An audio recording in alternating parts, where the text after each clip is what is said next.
Hi, everybody. Welcome back to Feck Off Friday. We are so excited to have our patient 001, Dave Evans, joining us today.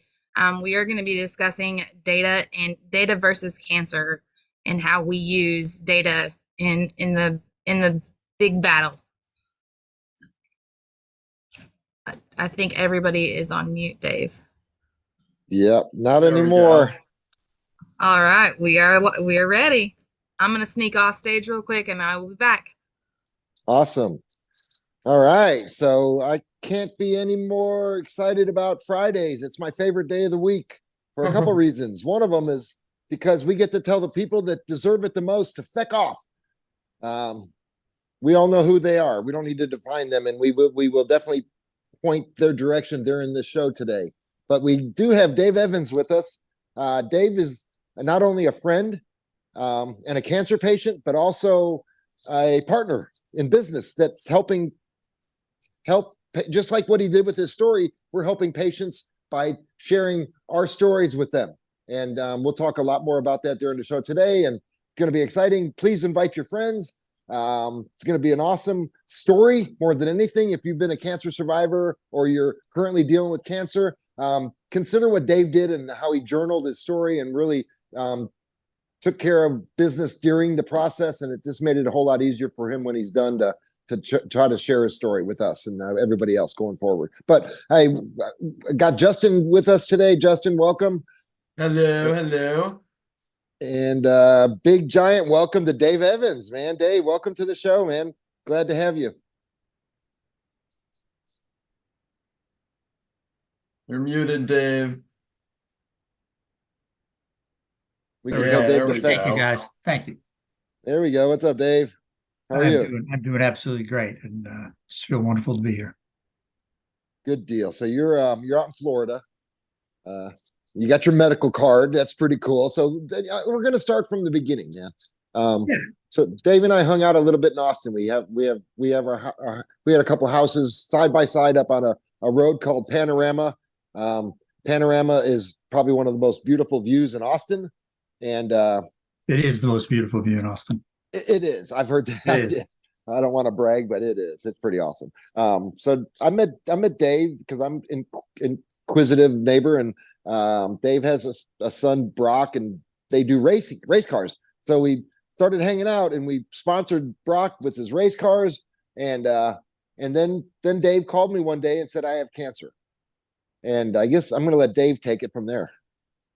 Yeah, I was, long story short, I was at the track just going through normal stuff, running between the car and pit lane and that kind of stuff. And hope people don't mind graphic descriptions, but I suddenly found that I couldn't urinate. And it was like the first time in my life. I was 66 years old at the time. And it was the first time in my life that I was really like, wait, what's wrong here? I mean, my health has basically been perfect. I get regular physicals, so I have a nice baseline understanding of my health and things like that. And it was always just like, right where it's supposed to be. And couldn't urinate. And I figured, well, okay, so maybe I'm just not drinking enough water. So I started drinking more water. And over the next day, when I still couldn't urinate, I realized the only thing that's happening is my weight's going up, right? I drink a pound of water, I gain a pound of weight. It's pretty simple. And I called my doctor, and my doctor said, you need to go to the hospital right now. Like, not tomorrow, not next week, like right now. So I went to the hospital, and sure enough, what they discovered was that I had a couple of tumors under my ureters, between my kidneys and things like that, and shut down. So that begot a process of a couple of things. One was getting the kidneys working again. I was on dialysis for about a week and thought that was my treatment because that's what the exiting urologist told me my situation was. So big lesson number one here is when you get a diagnosis, make sure you get more than one and make sure that you take the time to understand your own diagnosis. One of the biggest takeaways that I got from this whole thing, from Jim, from Justin, from everybody involved in this program, that obviously I became really involved with when I realized how powerful it was the role that we play in our own healthcare. Having a strong partner, my partner, Debbie, who I've since married, she was huge in this, doing research, things like that, and really understanding as a team what it was that we had to do to defeat this, to beat this, to give ourselves the best possible opportunity to win here, to beat this. And so did that, went to, got a second opinion. They said, no, there's actually nothing wrong with your kidneys. What's wrong is you have these tumors and your ureters are, they're shut. So your kidneys are just filling up. There's nothing going to your bladder. That's why the other procedures, the catheter and so on, were so painful. And so we quickly straightened that out. My creatinine, all my levels, within 24 hours, they were right back where they were supposed to be. So didn't lose any kidneys, nothing like that at all. Was very fortunate on that. However, my diagnosis was large diffuse B-cell lymphoma, and it was actually a double hit lymphoma because I was diagnosed with multiple myeloma as well. So both of those. So through great fortune and blessing, I found myself at Mayo in Florida. I was living in Austin at the time. I moved to Florida and went to Mayo, was put on a dose-adjusted R-epoch chemo treatment, and at the same time began aggressive treatment with medical marijuana, both for symptom control, for appetite, things like that. When I first experienced this, I gained about 10 pounds just in a few days from water. And then when I first went into treatment, my weight has always been stable, right around 185, maybe 184, 185, something like that. About 6 feet tall. And so I went into treatment. My weight immediately dropped to 173, which was as low as it's been in probably 20 years. And with the medical marijuana, things like that, my appetite came back. Sleep was, as good as it can be. I mean, you're in the hospital, you're kind of rigged up, and it's like, sleep's as good as it can be. But outside the hospital, I was 1 week in, 2 weeks out, 1 week in, 2 weeks out, for a total of 6 sessions, and then 3 more follow-on sessions with a compound called methotrexate, which was to remove, or reduce the likelihood of recurrence in central nervous system, bones, things like that. So those treatments are fairly rough. I experienced basically 0 side effects. There were a couple, like literally 1 or 2 nights, and it wasn't. I really don't believe it was the chemo. I believe it was me that did it. I pushed myself pretty hard, and so I was working full time the entire time I was in treatment. I had 2 laptops on a workstation in my hospital room. Mayo put an exercise bike for me in my room. So I was exercising every day and doing the things I'm supposed to do. And Dave, and by the way, on treatment. Jim. Dave, by the way, we do not recommend that. That's one of the things that at Feckle Playbook is that you try to minimize your toxins, and most people's work is toxins, but you're a little bit different. You love work. Yeah, I was a co-founder of my company, and I've always been very motivated by the work that I do. Partly because I pick things that I like to do in the first place. So I don't really see it as work. On the work-life balance thing, I pretty much don't balance anything. So tell us how you did. So you were telling me originally that you said we got you started on Feckle, right? I mean, you started on high THC Feckle. Exactly. And then tell us how you dealt with work. So what I would do is I would do this high THC compound, full extract cannabis oil, Feckle, at night. And then in the morning, I would take just some plain CBD, which would help mitigate that.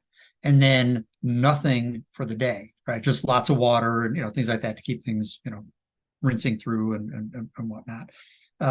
So I was able to work during the day and then sleep during the night, which was actually a regimen that worked really, really well for me.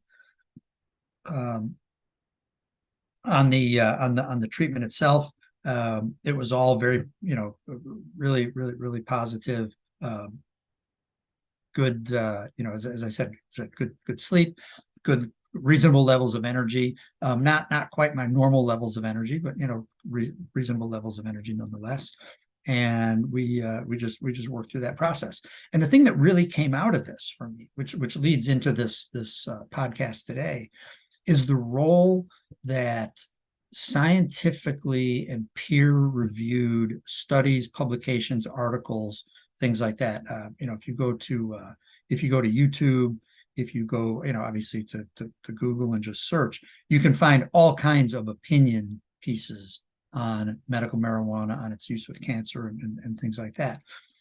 Rather than looking at those, because as we know, searching will give you the results that are consistent with what you have liked or done or searched for in the past. So if you believe that medical marijuana is like the greatest thing in the world, and you've done lots of reading about that, when you search, you will literally be sent articles that support that point of view. So you're not going to learn anything new. So what you have to be really careful of, and the reason that we started this next project that we're working on, is to go through all of the peer-reviewed and scientifically rigorous work that's been done. And while it's still a scheduled drug, and we all understand the issues with that, there really is quality research that's available, but you have to look for it. And so what we've done is we've gone and indexed 10,000 plus articles about this, and so you can actually read peer-reviewed and this kind of data and understand, okay, if I have this kind of symptom, or I'm doing this kind of thing, or I'm experiencing this, here are some things that work, right? Here are some things that are associated with favorable outcomes. And then we look toward patients themselves, starting with me and obviously me included in this. What is it that I did? What is it that people like Jack Kungle did? What is it that they espouse, and so on? And what are the outcomes associated with these, so that you can actually put together, here are some things that I experienced, here are some things that I want to do, here are some people who had similar things, and here's what they did. And then the big key to this is, here is the scientifically rigorous and peer-reviewed data or studies or whatever, few as they may be, or as many as they may be, depending on what you're searching for. You can really start to back this up. What really impressed me was the way in which my doctors, both at Mayo, at Ascension, in Austin, where I first started treatment, they were all very supportive. The only thing they asked was, don't start vaping, don't start smoking, things like that. We don't want to create another problem as you're fixing this one. But orally, tinctures, FECO, all of these things were ideal. And they absolutely endorsed that. I think for at least two reasons. One, I think they sort of see and understand there's enough evidence beginning to be published that says there is a relationship in patient outcomes and use of medical marijuana, under proper conditions, and so on. We don't encourage anybody to break the law. We don't encourage anybody to do things that are contrary to what your doctors are telling you or anything like that. But they're really comfortable with side effects, aren't they? Yes, exactly. Yeah. And especially on the side effects. If you just take two cancer patients, and one person is miserable and the other person is at least functioning smoothly and eating and sleeping and so on, the incidence of favorable outcome in that second person is definitely there. So so you see that it's kind of common sense. It's like, I described a couple of incidents that I had with adverse reaction, and it was mostly because I pushed myself at work and didn't sleep enough, right? But because I was working, and then the combination of running my body down plus the intensity of the chemo, that really takes a toll on you, and you really don't feel good. As soon as I started sleeping again, that was gone. So yeah, and then the second point in this that the doctors made, and that my doctors made, and that I've seen repeatedly in medical, TED Talks, things like that on the net, is that when a patient takes an active role in their treatment, their outcome improves. The likelihood of the outcome improves significantly. So both of those things working together put us, all as this big combined team, right? All of us together as ensuring that I was going to have the most favorable outcome possible. And it just really drove home the importance of having access to these studies. Like I say, if you go online and you just search for things, you'll definitely find things, but there's the tendency of the search engines to ship you what you want to see, what they want you to see. Yeah, or even more, they want you to see. A lot of advertising. Yeah, and a lot of advertising, exactly. Versus actually finding the peer-reviewed journal articles, things like that are on point for what you're looking for. And so that's what we're engaged with now, and this whole push to combine this, sort of intense focus on high quality data combined with cancer regimens and the use of the full extract cannabis oil and things like that. Another one of the areas that we're looking at and finding research that's already been done on is in the frequency domain. Use of, for example, I have a beamer here at the house, and I use that in the evenings. I had that on my liver. I had the sensor that you can get one that goes right on your liver to help. It helps with blood flow and that kind of circulation. Removing toxins, these kinds of things that we espouse in the playbooks. All of this stuff is related. And the cool thing about it was it doesn't become this kind of all-consuming thing. It's like the focus level is about the same as when you sort of decide, okay, this is the year I'm going to get fit. I'm going to Golds, I'm going to Planet Fitness, I'm going, I'm walking, I'm doing whatever it is that you're doing. I'm going to do that 3 days a week or 4 days a week for at least an hour, and you actually start doing it. Like a New Year's resolution. Yeah, Like exactly. Well, might occur in the middle of March. Speaking of that, yeah, but it's about the same level as that. I mean, I don't have to do anything special. I just have to commit to, okay, here's what I'm going to do when I lay down and go to sleep at night. I'm going to be on the beamer for 10 or 15 minutes, right? When I was in treatment, I'm going to have it on my liver. When I am using full extract cannabis oil, this is how I'm going to use it because this is how it fits into my day. You can't do full extract cannabis oil and then drive to the office, right? That's don't do that. Don't do that. But you can certainly do these things.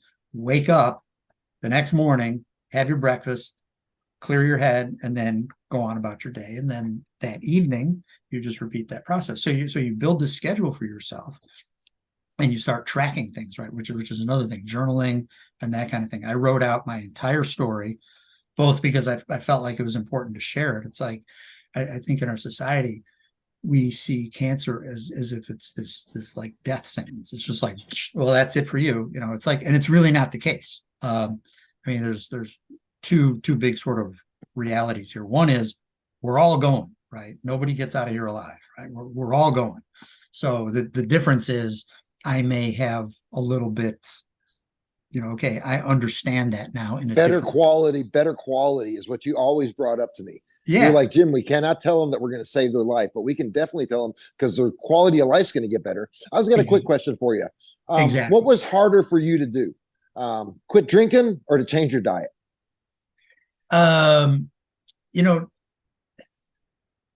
They were both difficult. And the alcohol may have been more difficult only because I really enjoyed and was always, one of my trademarks was making cocktails. Well, and, you have a bar. Cocktails, really nice cocktails. And, and I just, and I would have one or two, right? And I just really enjoyed those.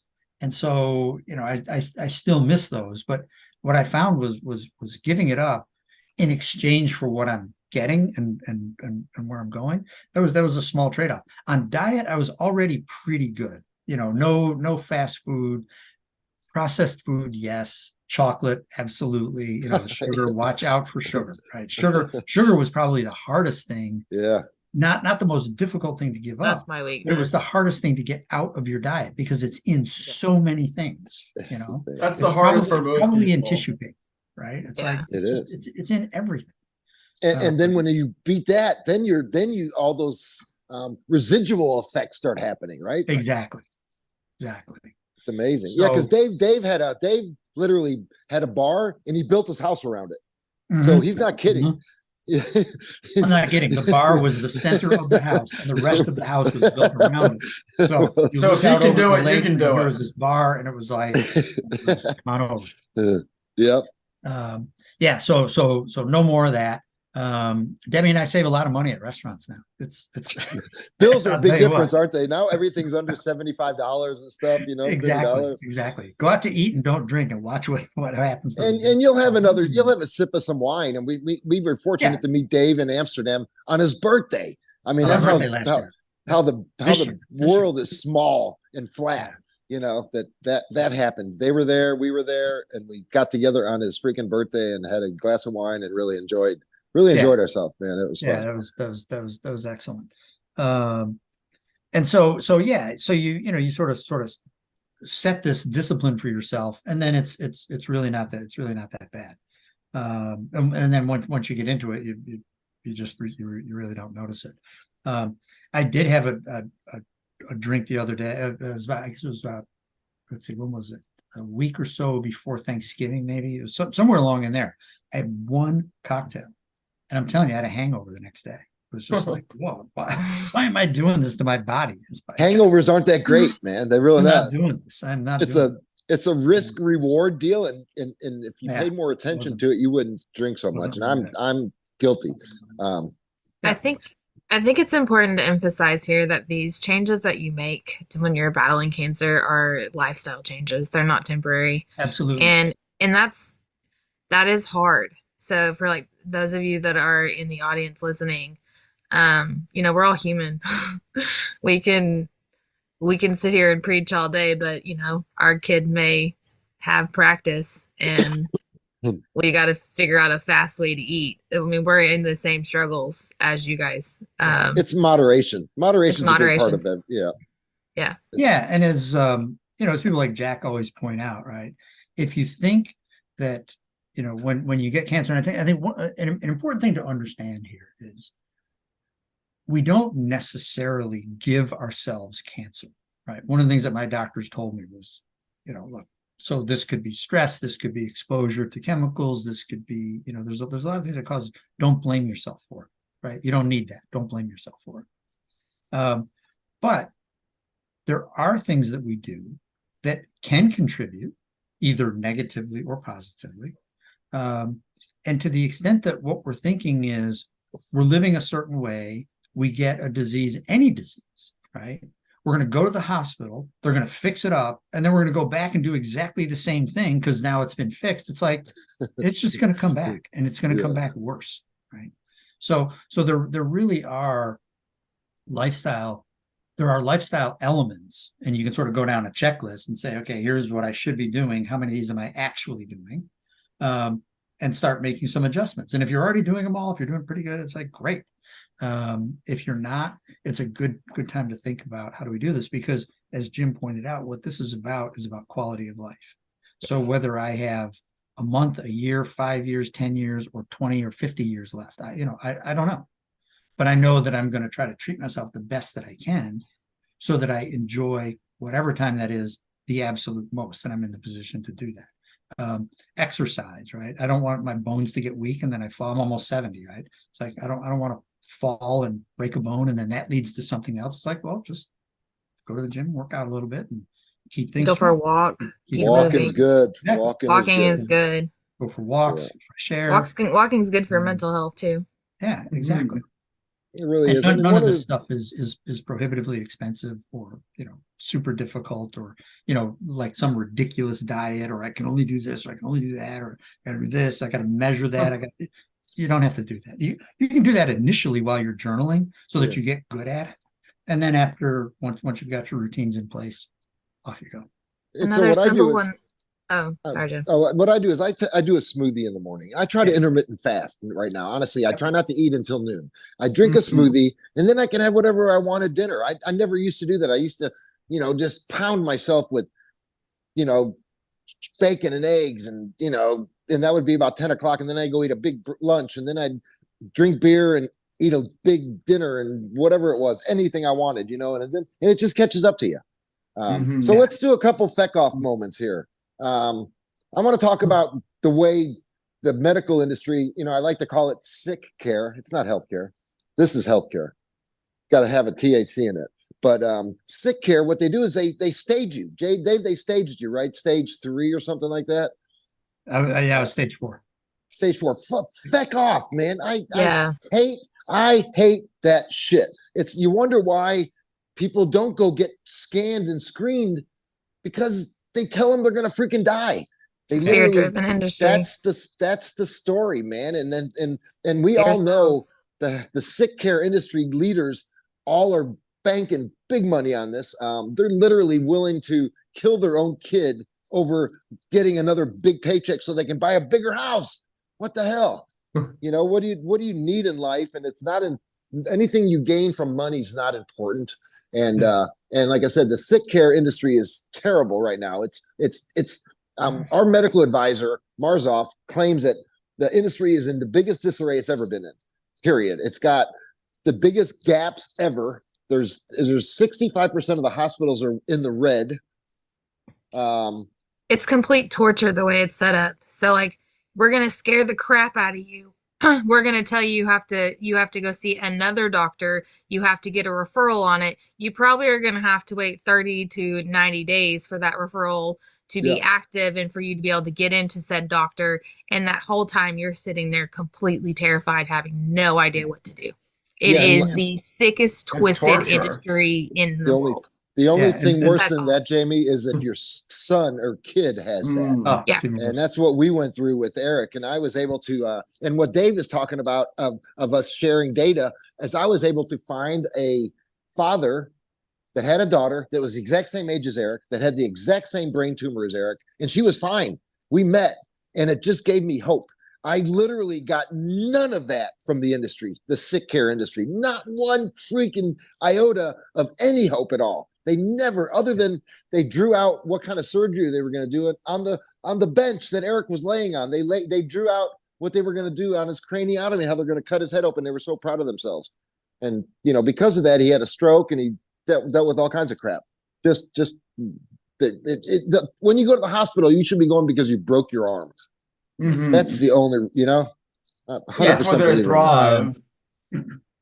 And this again is where I say it's so important to understand the source of your healthcare, the hospital group or whatever that you're in, to look at the way you're being treated. The first group that I went to, and it was a reputable group. The first group that I went to, had I followed their advice and left and simply been on dialysis, and then we'll see what else happens in 6 months, I wouldn't have made it 6 months. That literally would have been it. The second group that I went to, it was great care. It immediately resolved all of those issues. I felt cared for in a totally different way.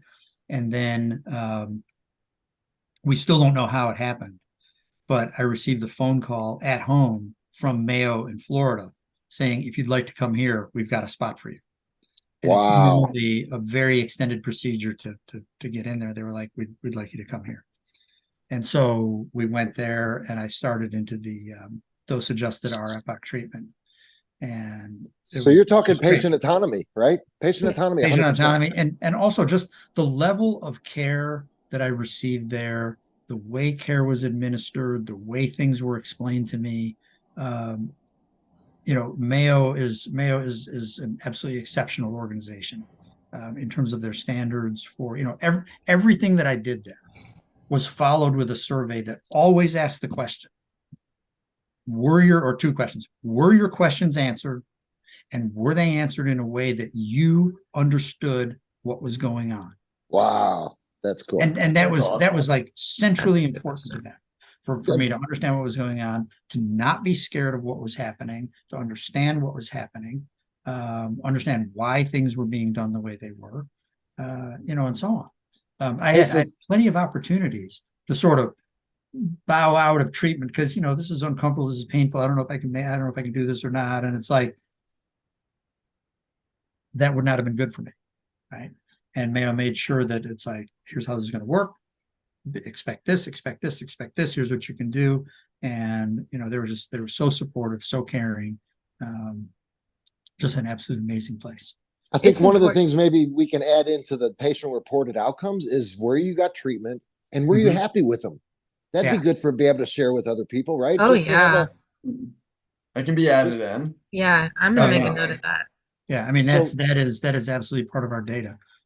It is. One of the things that I looked at, because you know, you become really aware of this stuff. At Mayo, when you check in, there's a standard Florida set of forms that they have to share with you. And excuse me if I don't get the numbers exactly right, but you'll certainly understand, the correct trend here. The average satisfaction for patients nationwide was 74%, something like that. The average satisfaction for patients in Florida was like 67%. It was a little bit lower. The average satisfaction for patients at Mayo was about 90%. Shit. Sounds about right. And you Pretty just see prestigious. this difference between the way that they approach it and the way that sort of like so many, places. And I want to be careful not to like besmirch the industry, because I You know don't want to tell. there well, are people that try. This is Feck Off Friday, so it's okay if you do. But there are mechanisms, whether it is the way payments are mandated, the way services are mandated, the way, whatever it is, the result is 70% of the people in Florida, 70% of the people nationwide think their healthcare was okay. And 90% of the people who went to Mayo thought their healthcare was, the way it should be. It sounds like because they care. I think Exactly. it's just, And so there are differences. So make sure that you play an active role in your treatment. And if you're not satisfied with what you're getting, I know it's easier said than done, but go someplace else. That's what I was going to say. I think it's really important that if you at all feel uncomfortable with where you walked in, that it is okay to go get a second opinion, even though you have a cancer diagnosis. Don't just immediately react. Absolutely. Well, and if the doctor tells you to do something and you don't understand it, ask them to explain it in a different way so that you do understand. You have a right to understand that. Yeah, that's worth it. No, that's exactly what I was going to say, is just ask the doctor and make sure that he answers it. A lot of times, the doctors don't have the answer. They really don't. They follow protocol, and it might not be the answer they have, and they're stuck and bound to it. And our part of our Feck Off Friday is they drink the Kool-Aid. We said but true. They don't use the same treatments on their kids and their family as they use on their patients.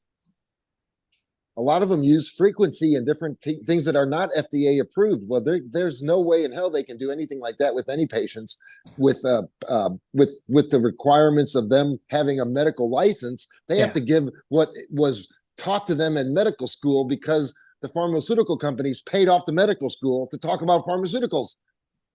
100 years later, we're still dealing with that shit. And 100 years from now, they're going to look back at one thing for sure and laugh, and that's going to be oncology. They're going to say, what the hell were they thinking? And it's going to be so much better. And I think we're going to be a big part of why it's better, because I think the number one reason we're doing all this shit is for prevention. We want to prevent this stuff, right? Prevention and mitigation, intervention. Yeah. I think you find that there are good, kind, well-intentioned people that are in these hospitals, but our system is so corrupt and messed up that they're, trying to be a diamond in the rough. Yeah, they have no choice. Yeah. Yeah, and the other thing is, and I've seen this at various places now. You start out with the best of intentions, and then you work successive 90-hour weeks because there's 5 people where there should be 8. And it wears on you. Yeah. And it takes exceptional people to continue to deliver under those kinds of conditions. And this is where I think it would be really frustrating. I think it would have been really frustrating, for example, for my medical team to have seen me just laying in bed, ordering the smoothies and the Snickers bars and things like that at lunch because I like those things. And I have cancer, so I deserve these things. It's like, they would have looked at me like, do you realize how hard we're working to try to help you? And you're just not helping yourself. Instead, they walk into my room. I'm on the exercise bike. I'm working. I'm doing the stuff I'm supposed to do. I'm making the changes they suggested to make. And it was all that they could do to just like, what else can we do for you? How can we help you? It's like, how can we help you? And it's rewarding for them, right? when It's they- like Jack says, is Yeah. our data is a tool. It's up to you to do the work. Yeah. Yeah. You have to do the work. I mean, it's not easy. Doing the oil is hard. I do it every night to sleep. Some nights I do too much. I got to be honest. You wake up with a little hangover. You wake up with a little anxiety, but it's a lot of times, honestly, I've been drinking, and then you do that. And then you wonder why you wake up with anxiety. So, it's life Or goes you- on, Or you've got and life stressors. You got trauma. In my case, I had trauma, so Yeah, and mine yeah, wasn't yeah. even drinking.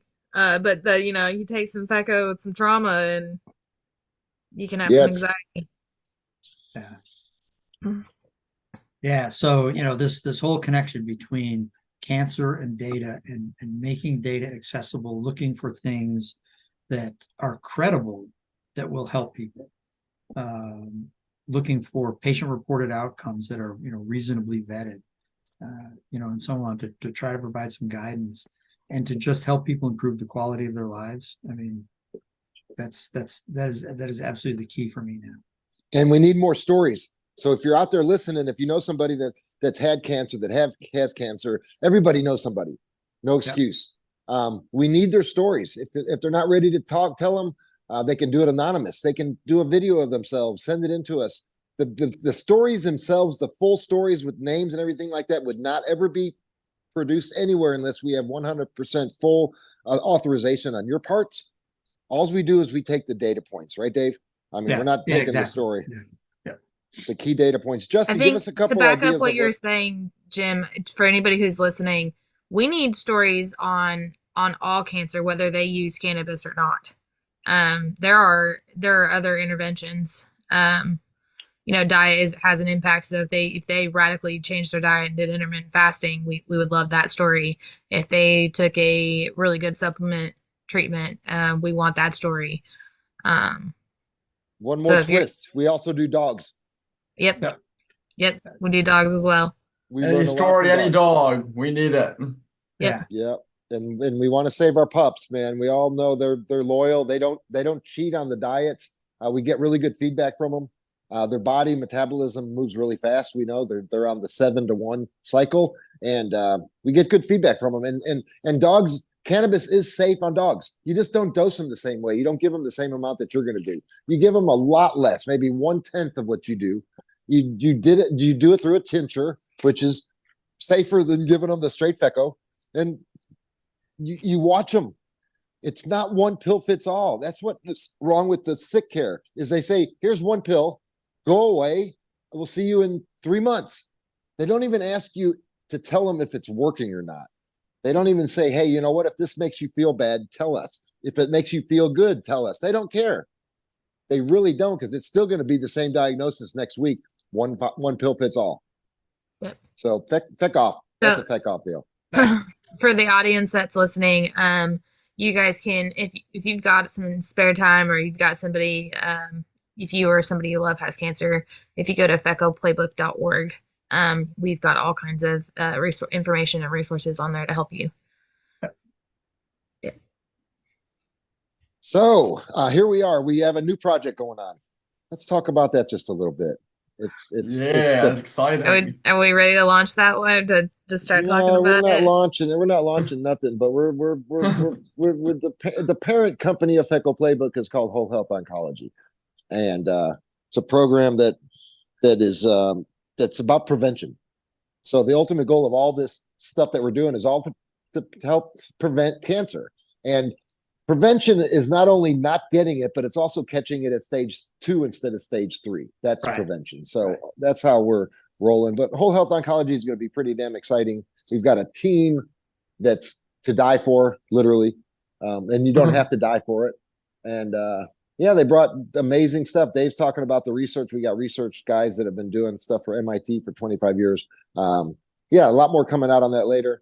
Dave's a huge part of it. Dave's, thanks for being part of that for sure. This I saw. whole group is part of this. We've Great got plan you Martha put who does together. insurance, Yeah. and Yeah, we've got a power team on that one. yeah, it Uh-huh. really is. Yeah. It really is. And there's a lot of direction, and be expecting something late February, early March. Right now you can actually go to fecoplaybook.org and you can work with basal cell carcinoma. We're focusing on that particular cancer. For one thing is because I had it personally. I know Feco works for it. It takes about a week or two. You see it moving and acting as it should. If you see it moving and acting and doing different things, you know it's cancer. If it doesn't, it's not cancer. That's the coolest thing about it. The Feco makes it is like almost like a diagnostic tool. It's not me saying it is, you saying it is. It's the Feco talking. And pretty cool stuff. Also, we have a new dispensary program going on that's going to help you as a cancer patient go into a dispensary and be able to get the right medicine, because it's not easy. It's not always called Feco.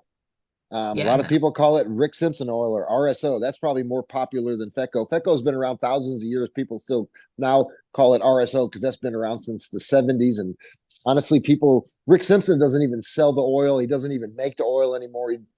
He's old and he's not even part of it. And people have just basically stolen his name. And the product is all over the place. We have a Feco standards. We help you understand, because you can make this stuff at home.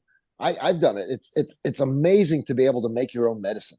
I mean, it really is. And then be able to do it and sleep at night with it. And it's a plant. Shit, feck off, man. That's what it's about. I mean, honestly, they're hating on what we're getting ready to do is because they don't want you growing your own medicine. That's why they made it illegal back in 1937 during the Farm Bill. I mean, that put the kibosh to hemp and indica medicine, which was one of the 4 main medicines back then. So Dave, what would you recommend to a friend of yours that gets cancer right now that says, I don't want to do cannabis? I mean, do you have something? Because there's a lot of people out there like that. So, I mean, I think there's a couple of unfortunate dynamics. One is, and again, this is not any kind of judgment, it's just a reality for a lot of people. There's this association with drug culture. And, somehow this is illegal. Somehow I shouldn't be doing this. Am I getting away with this? Is it going to make me stoned? Is it, and that resistance becomes the reason not to try this. My advice is, look, if you're personally opposed to it, don't do it. Do something, do something else, make other lifestyle changes, do something else. I happen to believe that this is highly beneficial. I happen to believe that this is part of my recovery. And admittedly, I did not have those reservations when I started into it. Right. So, for me, this was a very natural step. And as soon as I realized, first off, this is providing an immediate benefit in terms of my quality of life, my sleep quality. I'm actually sleeping, weight gain, I'm not losing weight anymore. My appetite's good, that kind of stuff. And the beneficial aspects of participation in my own healthcare, right? Wow, those are big. Those things were really big. And so there was an immediate benefit there. And then to the extent that, my tumors were reducing and shrinking immediately and my body's responding and everything's working, it's just, there's enough data.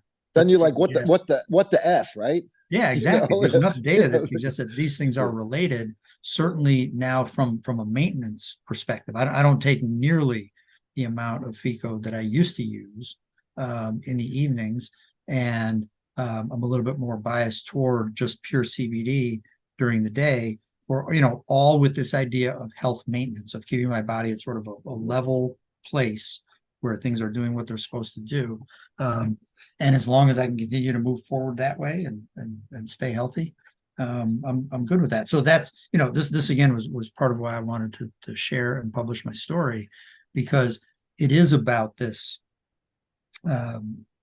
reliance on sort of a multifaceted approach. I mean, I had absolutely formal medicine, I had lifestyle change, diet change, those kinds of things. And I had medical marijuana. And you had a team. All part of this. You had the team behind it. And another thing is exactly. Yeah, we a lot of people are like, you had a friend, you trusted a friend. Yeah. right? It's almost like we need to incorporate that into the playbook where people come there, they need to feel like we're giving them a hug, giving them a freaking hug, a feck off hug, man. Let them know Yeah, that. If it had not been for the fact that Jim and I were neighbors, and we had sort of talked about this, and then I told him what was going on, and he was immediately like, "Okay, here's what you need to do. Right in Florida, you can get your medical marijuana card. You can do these things. This is what you need to be doing." If it had not been for that, I'm not sure what I would have done to have gotten started in this. Right, this is why we created the FECO Playbook site. Right, first off. If you search for it, or if you just go to it and sort of imagine I'm a new person at this, what is this stuff all about? There's information there that helps you understand what this is and what these kinds of uses of THC are like, or cannabis in general are like. And then second, in terms of just being introduced to this and understanding how to do it, and like okay, you're going to experience this, you're going to experience that. It's like, okay, and then you have somebody guide you through that. That was hugely helpful, because very often, as Jim noted earlier, because of licensing requirements and all these other things, your doctor can't actively prescribe and tell you and then do this and do this and do this. They can't do that. They can initiate it. They can initiate it, but if you initiate it, then they can talk to you about it. Exactly. So the whole goal of FECO Playbook, and then as we roll out Whole Health Oncology, is to give you and whoever it is that you surround yourself with for healthcare, to give you all the tools that you need to have these kinds of conversations, to come to these understandings, to realize how this stuff works. And the same applies to the dispensaries. My experience in the dispensaries is you can sort of walk in, and here so I live in Atlantic Beach. I'm 10 minutes from Mayo. If I walk into a dispensary here, you can almost look around and you can tell the recreational users from the Mayo users, right? They look different. Yeah, and it's not always the hair or lack of it. It's like you can tell the people that are there for like, this is what I want. And then there's everybody else is like trying things and sampling and enjoying the product, right? As they should.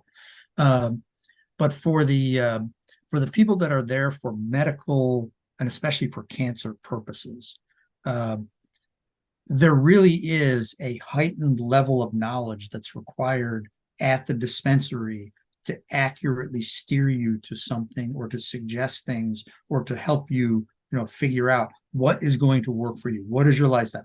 Do you drive? Do you not drive? Are you sleeping? Are you not sleeping? It's like what's going on? What kind of cancer do you have, and so on? And what are you comfortable with?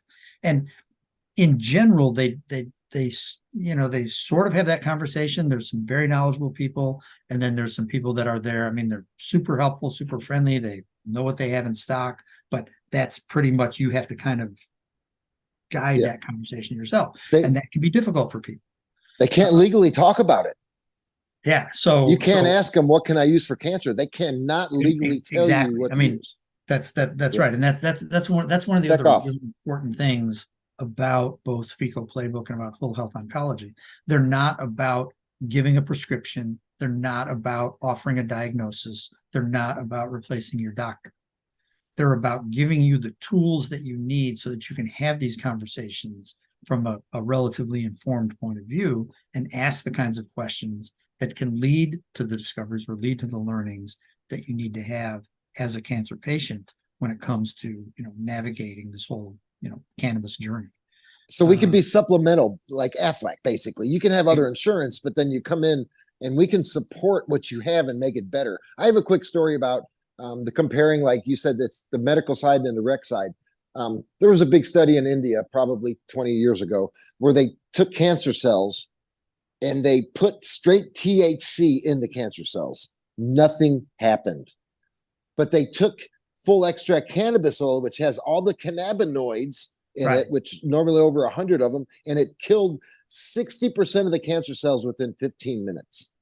Yeah. So it's the entourage effect. It's not smoking a joint. It's not getting a isolate or a tincture that helps you get really high. It's the medicine side of it, where you can't compare it. You can't compare a joint. A joint's not the medicine. A joint is 100% THC. It's to get high off of. Now, is it medicine in some people's mind, yeah, it relaxes you, but in terms of with the cancer, no, it's not good to smoke anything when you're dealing with it, right? I mean, so it's a medicine that helps your body be stronger. It's called homeostasis.